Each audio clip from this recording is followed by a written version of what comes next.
Praise the lord. దేవునికి మహిమ కలుగును గాక. దేవుని పరిశుద్ధ నామానికి స్తోత్రాలు. ప్రతి ఒక్కరికి ప్రభు నామములో వందనాలు. అదేవిధంగా దైవ సేవకులకి, వేదిక ముందున సేవకులందరికీ శుభములు తెలియపరుస్తూ ఉన్నాను. ఈ స్తుతి ఆరాధన చాలా అద్భుతంగా జరుగుతుంది నేను విన్నాను. బ్లెస్సింగ్ రాజ్ కుమార్ గారి ద్వారా ఈ విషయాన్ని నేను తెలుసుకొని రావటానికి ప్రార్థన చేసుకుంటే ఎన్నో ఆటంకాలు వచ్చినాయండి. ప్రభు ఆటంకాలన్నీ తొలగించి ఈ రోజున మేము కుటుంబంతో రావటానికి ప్రభు సహాయం చేశాడు. అందు నిమిత్తమై ప్రభుకి కృతజ్ఞులని. ఈ స్తుతి ఆరాధన ద్వారా దేవుడు గొప్ప కార్యాలు చేస్తాడు. ఏం చేస్తాడంటే, చేసిన మేలులను మర్చిపోక ఎప్పుడైతే ప్రభుని ఆరాధన చేస్తామో అప్పుడు ఆయన గొప్ప కార్యాలు చేస్తాడు. ఒక మాట మనం ధ్యానించినట్లయితే సమూయేలు రాసిన మొదటి గ్రంథం 17వ అధ్యాయం సమూయేలు రాసిన మొదటి గ్రంథం 7వ అధ్యాయం 12వ వాక్యాన్ని చదువుకుందాం. సమూయేలు రాసిన మొదటి గ్రంథం 7వ అధ్యాయం 12వ వాక్యంలో ఒక మాట ఉంటుంది. సమూయేలు ఒక రాయి తీసి మిస్పాకును షెమోను మధ్య దానిని నిలిపి, ఇంతవరకు యెహోవా మనకు సహాయము చేసినని చెప్పి దానికి ఎబెనేజరు అని పేరు పెట్టాను. ఈరోజు మీ ఆత్మీయ జీవితాలలో దేవుని ప్రజలారా 6 మాసాలు గడిచిపోయినాయి. ఇప్పుడు 6 మాసాలు మన ముందు ఉన్నాయి. అక్కడ ఇశ్రాయేలు ప్రజలకి దేవుడు సహాయం చేశాడు. ఈరోజు మీ ఆత్మీయ జీవితాలలో ప్రభు సహాయం చేస్తాడు. ఎట్లాగంటే స్తుతి ఆరాధన ద్వారా. దేని ద్వారానండి చెప్పండమ్మా? స్తుతి ఆరాధన ద్వారా. ఎప్పుడైతే ప్రభుని మీరు స్తుతించి ఆరాధన చేయగలుగుతారో అప్పుడు ఆయన సహాయము చేయగలుగుతారు. ఇశ్రాయేలు ప్రజలకు అక్కడ ఎంతవరకే సహాయము చేసెను. ఎంతవరకే కానీ మనం ఆరాధన చేసే దేవుడు ఎంతవరకైనా సహాయం చేస్తాడు. హల్లెలూయా. చప్పట్లు కొట్టండి. ఎంతవరకు కాదు, ఎంతవరకైనా సహాయము చేయగలిగిన సమర్థుడు యేసు ప్రభు. ఎప్పుడంటే స్తుతి ఆరాధన చేసినప్పుడు. ఇశ్రాయేలు ప్రజలు యెహోవాను అనుసరింప దుఃఖపడుతూ ఉన్నారు.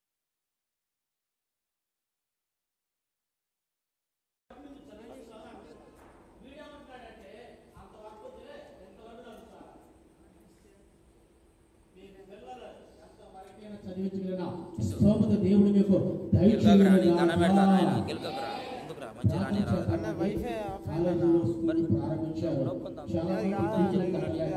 బాధపడుతూ ఉన్నారు.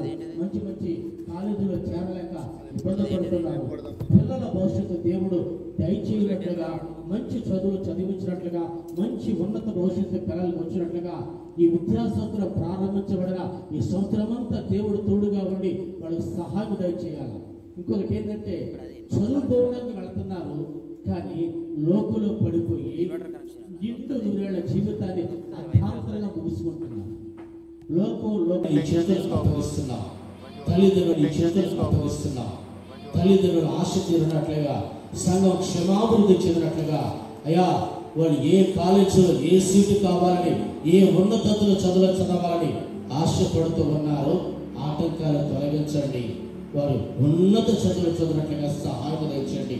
సాతాను కనుదృష్టిలో పడిపోకుండా, లోక పాపంలో చిక్కుకోకుండా, ఎవరినే చూసి విడిపించబడి చక్కటి భవిష్యత్తు పొందుకొని కుటుంబానికి ప్రయోజనకరముగా, సంఘానికి క్షేమకరముగా ఈ విద్యా సంవత్సరం అంతా యవనస్తులకు తోడుగా ఉండి నడిపించి కార్యాలు చేయమని యేసు నామమున అడుగుచున్నాము తండ్రి. ఆమేన్. ప్రార్థించిన దేవునికి స్తోత్రం చేద్దాం. చెప్పండమ్మా. హల్లెలూయా. ఇశ్రాయేలు ప్రజలకి యెహోవాను అనుసరించ దుఃఖపడ్డారు కాబట్టి వాళ్ళకి సహాయం అంతవరకే దొరికింది. ఈ 12 గంటల స్తుతి ఆరాధన ద్వారా ఎంతవరకైనా సహాయం చేయగలిగిన యేసు ప్రభు మన మధ్య ఉన్నాడు అని ఎంతవరకైనా సహాయం చేయనుగాక. గడిచిన 6 మాసాల కంటే గడిచే 6 మాసాలు చాలా ప్రాముఖ్యమైనవి. గడిచిన 6 మాసాలు గడిచిపోయి మన ముందు ఉన్న ఈ 6 మాసాలు చాలా ప్రాముఖ్యమైనవి. ఎందుకంటే ఈ జూన్, జూలై, ఆగస్టు నెలలో విత్తనాలు విత్తుతారు. దైవసేవలు చెప్పారు కదండి, వర్షాలు పడి చేను పదులు వచ్చింది, విత్తనాలు విత్తుతూ ఉన్నారు. ఈ విత్తే విత్తనాలు ఈ 2025కే కాదండి, ఈ నెలలో విత్తిన విత్తనాలు డిసెంబర్లో కోతకు వస్తారు. కోత కోసిన తర్వాత 2026కి తినడానికి తిండి గింజలకి, 2026లో విత్తుకుంటే 2027కి మరలా విత్తుకోవడానికి కోత గింజలు మిగులుతాయి. అంటే గడిచిన 6 మాసాల కంటే చెప్పండి, ఇప్పుడున్న 6 మాసాలు చాలా ప్రాముఖ్యమైనవి. అయ్యా 6 మాసాలు కాపాడావు, 6 నెలలు తోడుగా ఉన్నావు. ఇప్పుడు నీ పాదాల చెందికి స్తుతి ఆరాధనకు వచ్చావు. మిగిలిన 6 మాసాలు కూడా మాకు సహాయం దయచేయమని మీరు కనుక ప్రభుని వేడుకోగలిగితే, ప్రభుని ఆరాధించగలిగితే, ఈ 6 మాసాలలో మీరు విత్తిన ప్రతి విత్తనాన్ని ఫలింపచేసి రాబో తరాలకి జ్ఞాపకార్థముగా ఉంచునుగాక. ఇశ్రాయేలు ప్రజలు న్యాయాధిపతుల గ్రంథంలో ఉంటుంది, ఇశ్రాయేలు ప్రజలు విత్తిన ప్రతి విత్తనాన్ని శత్రువులు పాడు చేశారు. ఆ సమయంలో గిద్యోను దారు చాటున గోధుమలు తొలగొడుతూ ఉన్నాడు. ఏం చేస్తున్నాడంటే గోధుమలని దొల్లగొడుతూ ఉన్నాడు. శత్రువులు అక్కడ ఉన్నారు. ఇశ్రాయేలు ప్రజలలో ఏ జీవన సాధనం లేకుండా వాళ్ళ విత్తనాలను పాడు చేస్తే గిద్యోనుకి పంట కొయ్యటానికి, కోత నూర్చడానికి విత్తనాలు ఎట్లా వచ్చినాయి? ఏ విత్తనమైనా రాత్రికి రాత్రి మొలిసి మొలకెత్తిద్దా? విత్తనం ఇప్పుడు మొలిస్తే రాత్రి రాత్రి వస్తుందా? గోధుమ పంట 6 మాసాలు. ఈ 6 మాసాలు శత్రువులు అక్కడ ఉన్నారు. కానీ గిద్యోను విత్తిన విత్తనం శత్రువు కంట పడల. గిద్యోను చేసిన సేద్యం శత్రువులు పసిగట్టలేకపోయారు. గిద్యోను పంట పండించి కోత కోసి గోధుమ దొల్లగొట్టుకుంటూ ఉన్నాడు. కారణం ఏంటంటే 6 మాసాలు కాపాడావయ్యా, గడిచిన మాసాల్లో తోడుగా ఉన్నావు, ఈ స్తుతి ఆరాధనలకు మమ్మల్ని నడిపించావని ఎప్పుడైతే నువ్వు స్తుతి ఆరాధన చేయగలుగుతారో, ఈ 6 మాసాలలో మీరు వేసిన ప్రతి ప్రయత్నాన్ని, వేసిన ప్రతి విత్తనాన్ని, చేస్తున్న ప్రతి ప్రయత్నాన్ని సఫలపరచునుగాక. మీలో సేద్యం చేసేవాళ్ళు, విత్తనాలు విత్తి వ్యవసాయం చేసేవాళ్ళు చేతులు ఎత్తండి. పంటలు పండించేవాళ్ళు ప్రార్థన చేసుకోండి. మీరు విత్తిన ప్రతి విత్తనాన్ని దేవుడు ఫలభరితంగా మార్చాలి. ఎందుకంటే శత్రువులు అక్కడ ఉన్న గిద్యోని పొలం ఒక్కటే కాపాడబడింది. శత్రువులు అక్కడ ఉన్న గిద్యోను మాత్రమే పంట నూర్చుకోగలిగాడు. మిగతా ఇశ్రాయేలు ప్రజలు ఎవ్వరూ పంటని పండించలేకపోయారు, కోత కూర్చుకోలేకపోయారు. కారణం ఏంటంటే గిద్యోనులో స్తుతి ఆరాధన ఉన్నది. స్తుతి ఆరాధన ఉన్నది. మీరు గనక ఈ స్తుతి ఆరాధనలో ప్రభును స్తుతించి ఆరాధించగలిగితే మీరు విత్తిన ప్రతి విత్తనం మొలిచి భావితరాలకి నిలుచునుగాక. ప్రార్థన చేద్దాం. తలలు వంచండి. చక్కగా దీవెనకరమైన వర్షాలు కురుస్తూ ఉన్నాయి. విత్తిన ప్రతి విత్తనం మొలిచి రాబో తరాలకి, రాబో సంవత్సరాలకి, రాబో కాలానికి మిగిలినట్లుగా గడిచిన 6 మాసాల కంటే మన ముందున్న 6 మాసాలు చాలా ప్రాముఖ్యమని అయ్యా మా పొలాలని మీరు జ్ఞాపకం చేసుకోరండి. ప్రతి విత్తనాన్ని నీ నామములో విత్తుతూ ఉన్నాం, ఫలింప చేయండి, ఫలభరితంగా మార్చండి.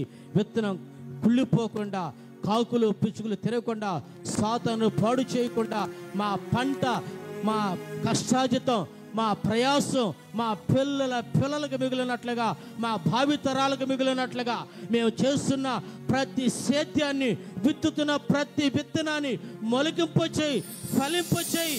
మా కష్టార్జితం వ్యర్థం కాక, మా ప్రయాసం వ్యర్థము కాక మాకు సహాయం దయచేయి. ఎంతవరకైనా సహాయం చేయగలిగిన సమర్థుడా, ఎంతవరకైనా సహాయం చేయగలిగిన జీవాధిపతి, మా పంట పొలాల మీద నీ రక్తాన్ని ప్రోక్షిస్తున్నావు, మా పంట పొలాల మీద నీ రక్తాన్ని ప్రోక్షిస్తున్నావు.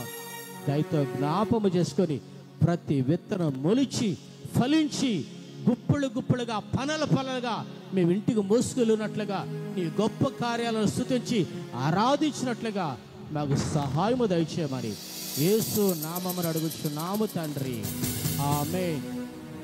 దేవుడు మీ పంట పొలాలని సమృద్ధిగా పండించునుగాక. అంతేవిధంగా మీరు పంట పొలాలు పండిస్తూ ఉంటుంటే మీ దగ్గర కొంతమంది కూలీలు వస్తారు. ఎవరు వస్తారండి? పెద్ద చెప్పండి. కూలీలు వస్తారు. మీరు కూలి పనికి వెళ్తానికి ఇష్టపడుతున్నారా? మీ దగ్గర అనేక మంది కూలీలు ఉండటానికి ఇష్టపడుతున్నారా? చెప్పండి అమ్మా. మీరు ఒకళ్ళ చేతి కింద పనికి వెళ్తానికి ఇష్టపడుతున్నారా? మీ చేతి కింద అనేక మంది పని వాళ్ళు ఉండటానికి ఇష్టపడుతున్నారా? అబ్రహాము కింద ఎవరున్నారండి? పనివాళ్ళు ఉన్నారు. ఎవరున్నారు? అబ్రహాము చేతి కింద పనివాళ్ళు ఉన్నారు. లోతు చేతి కింద పనివాళ్ళు ఉన్నారు. కానీ కొంతకాలానికి గమనిస్తే ఈ సొదొమ గొమొర్రాలని యెహోవా నాశనం చేయకమునుపు ఏదోను వలములో ఉన్నది. లోతు అడుగుపెట్టిన తర్వాత అది నాశనం అయిపోయింది. తన పనివారు నాశనం అయిపోయారు. తన సంపద నాశనం అయిపోయింది. కానీ అబ్రహాము యొక్క సంపద, అబ్రహాము యొక్క పనివాళ్ళు, అబ్రహాము యొక్క దీవెన నిలిచి ఉన్నది. 6 మాసాలు కాపాడావు నాయన, ఈ 6 మాసాలు కూడా నన్ను కాపాడు, నా ఆత్మీయ జీవితాన్ని కాపాడని చెప్పేసి ప్రభుని కనుక స్తుతించి ఆరాధించగలిగితే నిన్ను అనేకమైన వాటి మీదుగా నియమించునుగాక. నీ చేతి కింద అనేక మంది పనివారు ఉండునుగాక. లోతు కృతజ్ఞత లేకుండా దేవుని విడిచి సొదొమ వైపు వెళ్ళిపోయాడు. తను నాశనం అయిపోయాడు. ఆ ప్రాంతమంతా, పచ్చటి ప్రాంతమంతా పాడైపోయింది. కానీ అబ్రహాం కృతజ్ఞత కలిగి ఉన్నాడు. అనేక మంది దాసీలు, పనివారు, మందలో విస్తారమైన సంపదతో ఉన్నాడు. కారణం ఏంటంటే కృతజ్ఞత. ఎప్పుడైతే ఈ స్తుతి ఆరాధనలో మీరు పాలు పొందుతున్నారో, ఈ స్తుతి ఆరాధనలో మీరు ప్రభుని స్తుతించగలుగుతున్నారో, మీ సంపదలని, మీ ఆశీర్వాదాలని, మీ దీవులని ఆయన రెట్టింపు చేస్తారు, అంతలంతలుగా వర్ధిల్లింప చేస్తాడు. కనుక మిమ్మల్ని ఒక మంచి స్థితిలో దేవుడు ఉంచాలని ఈ స్తుతి ఆరాధన ద్వారా మిమ్మల్ని జ్ఞాపకం చేసుకుంటూ ఉన్నారు. కనుక ప్రార్థన చేసుకోండి. మొట్టమొదటిగా ఆత్మీయ జీవితం కాపాడబడాలా, ఆ తర్వాత అన్ని విషయాలు వస్తాయి. ఎఫెసీ పత్రికలో ఉంటుంది ఆత్మ సంబంధమైన ప్రతి ఆశీర్వాదం. అంటే 6 మాసాలు కాపాడిన దేవుడు ఈ 6 మాసాలు కూడా మన ఆత్మీయ జీవితాన్ని కాపాడాలి. 6 మాసాలు కాపాడబట్టే ఇక్కడ మనం ప్రభుని ఆరాధించుటకు ఈ స్తుతి ఆరాధనలో పాలు పొందాం. కనుక 6 మాసాలు నన్ను కాపాడావు. ఈ 6 మాసాలు కూడా నా ఆత్మీయ జీవితాన్ని కాపాడు, నా ప్రార్థనా జీవితాన్ని కాపాడు. నేను ఇంకను ఆత్మీయంగా వర్ధిల్లాలయ్యా, ఇంకను ఆత్మీయంగా స్థిరపడాలయ్యా. అప్పుడు అన్ని విషయాల్లో నేను వర్ధిల్లి నా చేతికి అనేక మంది పనివారు ఉంటారు, నేను అనేకమైన వాటి మీద నియమించబడతానని నువ్వు సెలవిస్తున్నావు కదా. నా ఆత్మీయ జీవితాన్ని కాపాడు, నా ప్రార్థనా జీవితాన్ని రెట్టింపు చేయమని ప్రార్థన చేసుకుందాం. ఆత్మీయంగా వర్ధిల్లినట్లుగా, ఆత్మీయంగా స్థిరపడినట్లుగా అందరి తలలో ఉంచి కనులు మూసుకొని మనసారా ఒక్కసారి ప్రభుని అడగండి. అయ్యా, 6 మాసాలు నా ఆత్మీయ జీవితాన్ని కాపాడావు కదా. ఈ 6 మాసాలు నీ రాకడ పర్యంతం ఎంతవరకైనా సహాయం చేయగలిగినా నిన్ను వేడుకుంటూ ఉన్నా, ఎంతవరకైనా నా ఆత్మీయ జీవితాన్ని కాపాడగలిగిన సమర్థుడైన నీ పాదాల చెంతకు వచ్చాం. ఆత్మ సంబంధమైన ఆశీర్వాదం, శరీర సంబంధమైన ఆశీర్వాదం, అనేకమైన వాటి మీద నేను నియమించబడినట్లుగా అబ్రహాము కలిగిన దీవెన, అబ్రహాము పిల్లలుగా అబ్రహాము వారసత్వాన్ని మేము పొందుకున్నట్లుగా మాకు సహాయము దయచేయి నాయన. ఆత్మీయంగా వెనకబడిపోకుండా, ప్రార్థనలో బలహీనులు కాకుండా, విశ్వాసుల సన్నగిలిపోకుండా, విశ్వాస జీవితంలో పరిపూర్ణత చెందినట్లుగా, ఆత్మీయ జీవితంలో సంపూర్ణ చెందినట్లుగా, క్రీస్తు స్వరూపులకి, నీ స్వరూపులకి మేము వచ్చినట్లుగా నువ్వు జయించిన ఈ జై జీవితాన్ని మాకును దయచేయి. నువ్వు జయించిన జై జీవితాన్ని మాకును దయచేయి. నీవెంత వరకైనా సహాయం చేయగలిగిన సమర్థుడిగా నేను వేడుకుంటూ ఉన్నా. ఇశ్రాయేలు ప్రజలకు ఆ రోజున అంతవరకే సహాయం దొరికింది. అందుకే ఎబెనేజర్ అనే పేరు పెట్టారు. ఈ రోజున మేము ఎంతవరకైనా సహాయం చేయగలిగిన సమర్థుడిగా నిన్ను వేడుకుంటూ ఉన్నా.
నామకార్థ పరుపాలు విడిపించండి. నామకార్థ స్థితిని విడిపించండి. ఆత్మ జ్వాలను రగల్చండి. ఈ రాకడ సిద్ధపడినట్లుగా సహాయము దయచేయమని యేసు నామమును అడుగుచున్నాము తండ్రి. ఆమేన్. దేవుని ప్రజలారా, మీ ఆత్మీయ జీవితాలలో ఈ స్తుతి ఆరాధనలో నిత్యం మీరు పాలు పొందండి. ఇక్కడ స్తుతించండి. ఇళ్ళకి వెళ్ళినా కూడా ఇక్కడ నేర్చుకున్న విషయాలను బట్టి మీరు పనులకు వెళ్ళిన చోట, మీ నివాసాలలో, మీరు దైనందిన జీవితంలో మీరు ఎక్కడ ఉన్నా సరే ప్రభుని స్తుతించి ఆరాధించండి. దాని ద్వారా మీ కుటుంబాలలో అద్భుతాలు జరుగుతాయి. దాని ద్వారా సంఘం క్షమాభివృద్ధి చెందింది. దాని ద్వారా ఈ స్తుతి ఆరాధన ద్వారా మన భారతదేశం రక్షణ పొందింది. మనం రక్షించబడ్డాం, మనం ఆరాధన చేసుకుంటున్నాం, మంచిదే. మనతో పాటు మన బంధువులు, మన స్నేహితులు, మన తల్లిదండ్రులు, మన స్వజనులు, దైవజనులు పాటలో చెప్పారు కదండి, మన స్వజనులందరికీ విడుదల కలుగునగాక. ఆయన మన స్వజనుల మీద దయ చూపి విడుదల చూపాలంటే మనం స్తుతించి ఆరాధించాలి. నన్ను కాపాడావయ్యా, నన్ను రక్షించావయ్యా అని ఆయన రక్తాన్ని మనం జ్ఞాపకం చేసుకుంటే మన బంధువులకు కూడా రక్షణ కలిగింది. ఈ స్తుతి ఆరాధనలో పాలు పొందడానికి దేవుడు నాకు ఇచ్చిన ధన్యతను బట్టి ప్రభుకి కృతజ్ఞుడిని. ఎందుకంటే రావాలని ఆశపడ్డ చాలా ఆటంకాలు వచ్చినాయండి. ఆ ఆటంకాలని తొలగించి ఈ స్తుతి ఆరాధనలో పాలు పొందడానికి, ప్రభుని స్తుతించడానికి దేవుడు ద్వారాలు తెరిచాడు. ఆరాధన ద్వారా దేవుడు ఎన్నో అద్భుతాలు, ఆశ్చర్య కార్యాలు చేస్తాడు. స్తుతి ఆరాధన అంటే ఏంటంటే 6 నెలలు కాపాడము నీకు స్తోత్రాలు, 6 మాసాలు నేను రాకడ వరకు మమ్మల్ని కాపాడని స్తుతించి ఆరాధన చేసుకుంటే స్తుతి ఆరాధన ద్వారా గొప్ప కార్యాలు చేస్తాడు. ఇశ్రాయేల్ ప్రజలకు ఎంతవరకు ఎందుకు సహాయం దొరికిందంటే ప్రభుని అనుసరింప దుఃఖపడుతున్నారు. వాళ్ళలో కృతజ్ఞతా బుద్ధి లేదు, స్తుతి ఆరాధన లేదు. దైవజనుల సమయంలో రండి అని పిలిచి వాళ్ళందరూ దేవుని సన్నిధికి తీసుకొచ్చాడు. కనుక ఈ స్తుతి ఆరాధన ద్వారా దేవుడు గొప్ప కార్యాలు జరగాలని నేను మనసారా ప్రభుని స్తుతిస్తూ ఉన్నారు. దేవుడిచ్చిన ఈ సమయాన్ని బట్టి ప్రభుకి కృతజ్ఞతలు. అదేవిధంగా దైవజనులు కూడా ప్రత్యేకమైన వందనాలు.